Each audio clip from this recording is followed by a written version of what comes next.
This kind of got everything started here. These are the 4 inmates as they were escaping.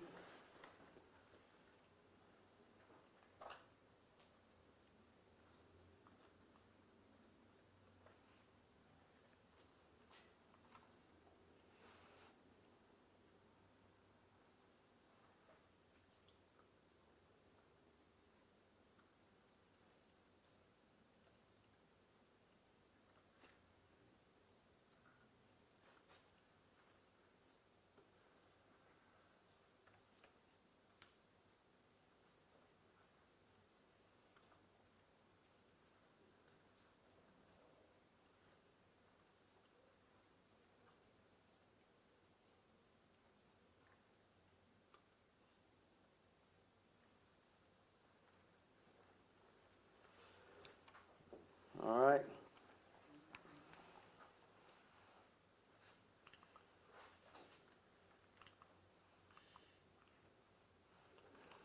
And these who those inmates were: Chavis Stokes, Mark Anderson, Jonathan Barnwell, and Joey Fournier.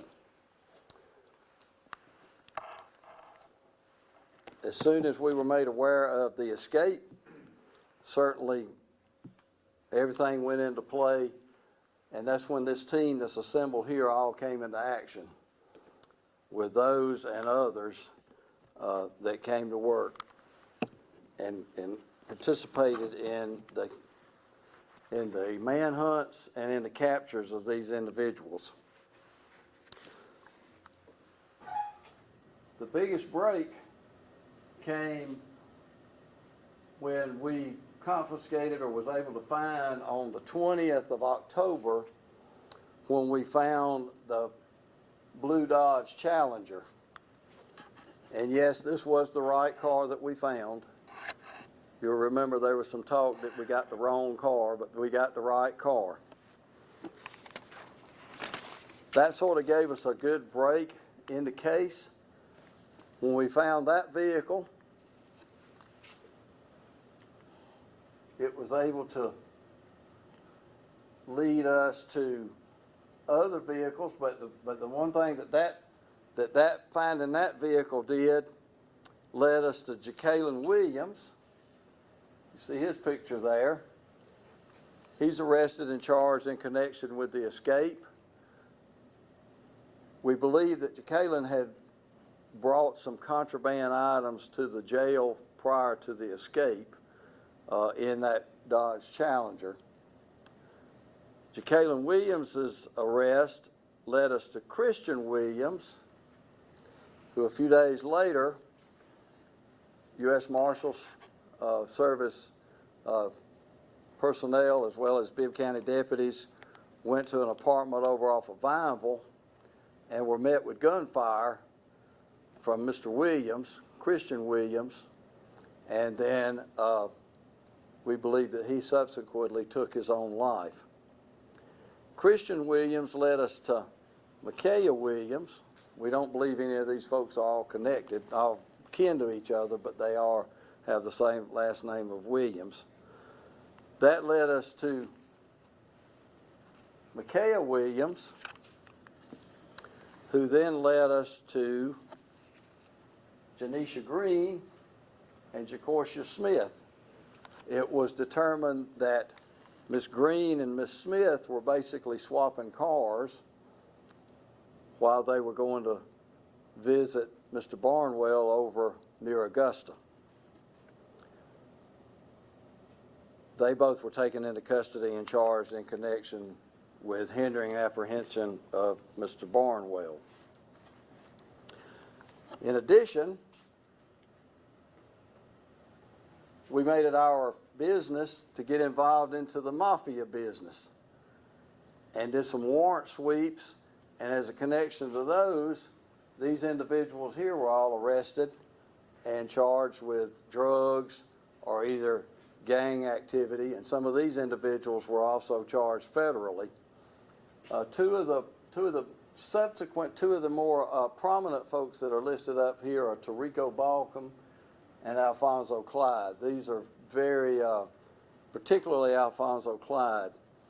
He's a very high-ranking member of the mafia organization here in Macon, and is well known to law enforcement, and now he's facing federal charges in connection to his involvement with Mr. Barnwell and then the escape.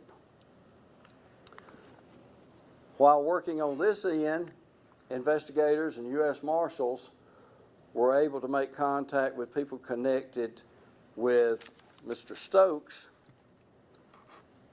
and were able to make arrest of him down in Montezuma. And that's when he was taken into custody. Chavis Stokes was taken into custody in Montezuma. In addition, an investigation has revealed, continued investigation revealed, a connection with Tamisha Timley with Mark Anderson. And as we investigated these folks that had escaped, it was determined that once they got away from the LEC and got away, they pretty much all went their separate ways. They were sort of connected to each other while plotting the escape, but then once they got out, they all went their separate ways. It was determined that Tamisha Timley was connected with Mark Anderson,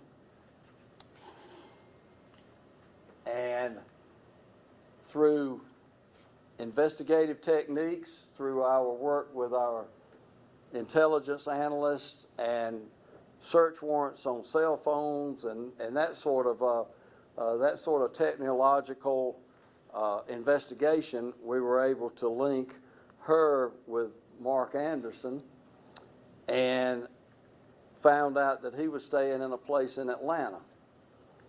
And we kept looking, and the intel unit and the investigators kept looking, and the way that they were able to get him was they were having food delivered. Tamisha Timley was having food delivered to Mark up there in his high-rise place that he was staying at in Atlanta. So once they had a Grubhub order, and if you notice, the Grubhub folks take a picture of where they deliver it. They delivered it to the front door, so they had an apartment number. So the next step was, there he was. And when they were going in the front door, Mark Anderson texts back to Ms. Timley, "Police at the door, baby. I'm going back to jail." So he knew that it was over with. Now, Joey Fournier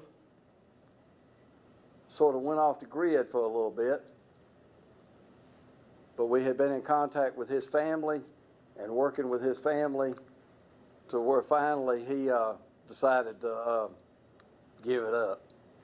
And Saturday morning he gave it up, and U.S. Marshal Service and folks went up there and made that arrest on Saturday morning. He had been living in a homeless camp up near Stockbridge pretty much the whole time since he had escaped. Some investigators had been up there Friday and found where he had been staying and got some of his belongings then, so he probably figured it wasn't long before we get him, so he just decided to turn himself in at that point.